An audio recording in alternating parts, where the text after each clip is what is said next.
PSS సహకార bank ఉద్యోగుల relay నిరాహార దీక్షలు 4వ రోజు చేరుకున్నాయి. డీసీసీబీ బ్యాంక్ ఎదుట వినూత్నంగా మెడకు ఉరితాడు బిగించుకొని నిరసన తెలిపారు. తమ సమస్యలను వెంటనే పరిష్కరించి జీవో 36 అమలు చేయాలని డిమాండ్ చేశారు.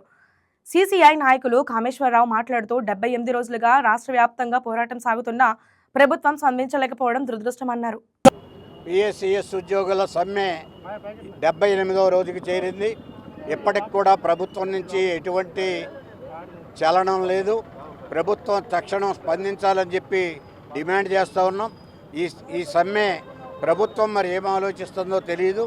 ఇది చాలా తీవ్ర స్థాయికి గ్రామాల్లో రైతాంగం ఆందోళన చేస్తున్నటువంటి పరిస్థితి ఉంది. ఈ సమ్మెని తక్షణం పరిష్కరించాలని, లేని ఎడల భవిష్యత్తులో ఈ ఉద్యమం తీవ్రతరం అవుతుందని చెప్పి ఈ సందర్భంగా తెలియజేస్తూ, రాబోయే కాలంలో అసంఘటిత కార్మికులు, ప్రభుత్వ ఉద్యోగులు, వామపక్ష పార్టీలతో కలిపి పెద్ద ఎత్తున వీరికి మద్దతుగా ఉద్యమాన్ని తయారు చేసి ఉధృతం చేస్తామని ఈ సందర్భంగా తెలియజేస్తూ ఉన్నాం. ఈవేళ ఉరితాళ్లతోటి మా సమస్య పరిష్కరిస్తారా, మమ్మల్ని ఉరేసుకోమంటారా అనే పరిస్థితికి ఈ ప్రభుత్వం ఉద్యోగులను తీసుకొచ్చింది. మీరు చూడండి, మీడియా మిత్రులారా, వారంతా ఉరితాళ్ళు వేసుకొని ఉద్యోగులు కూర్చున్నారు. దయచేసి ప్రభుత్వం చూసి స్పందించాలని డిమాండ్ చేస్తాం.